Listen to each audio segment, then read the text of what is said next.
Pastor Jason here. Thought we'd have another Bible talk today. You're reading through the Bible this year. Now you're in the book of Judges, and just a few things to look for as you're going through the book of Judges.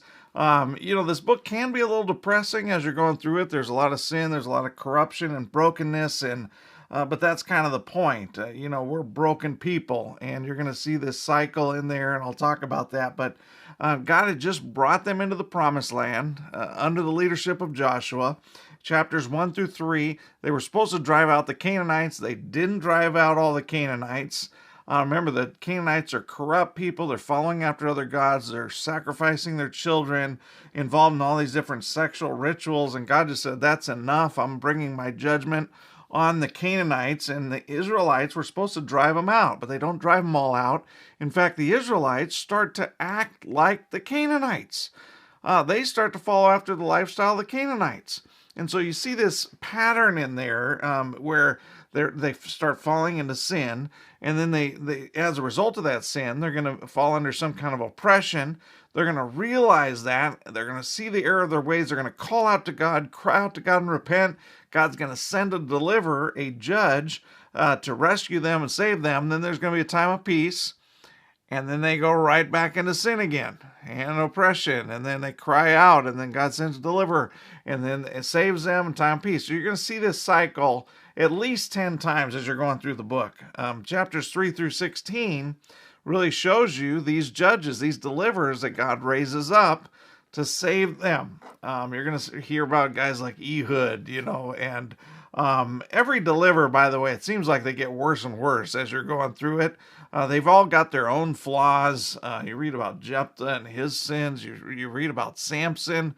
Chapters 13 to 16 are all about Samson and all the mistakes that he makes in there. But God uses these guys despite their sin. There's a whole section of this book just showing you how Israel is just beginning to live like the Canaanites, that there's no difference between the Israelites and the Canaanites. They've forgotten just everything that God had done for them. They've forgotten God's grace. They've forgotten the covenant. And then you get into these last chapters, chapter 17 to 21, it keeps repeating this phrase. There's no king in the land, right? There's no ruler. There's no king that is bringing goodness and justice and righteousness. It's reminding the people of the covenant. And it's almost this foreshadowing that they need a better king, right? They need a better judge. As you're reading through the last part, there's a lot of violence in the last part. It should horrify you because it's just showing you the brokenness and people are just destroying themselves and that we need a better king, right? And so it perfectly sets up the book of Ruth. It's going to set up the book of Samuel, 1 Samuel. But as you're going through it, this cycle of sin, you're going to see that cycle in your own life where you may sin and fall under some kind of oppression, cry out to God. God sends a deliverer to save you.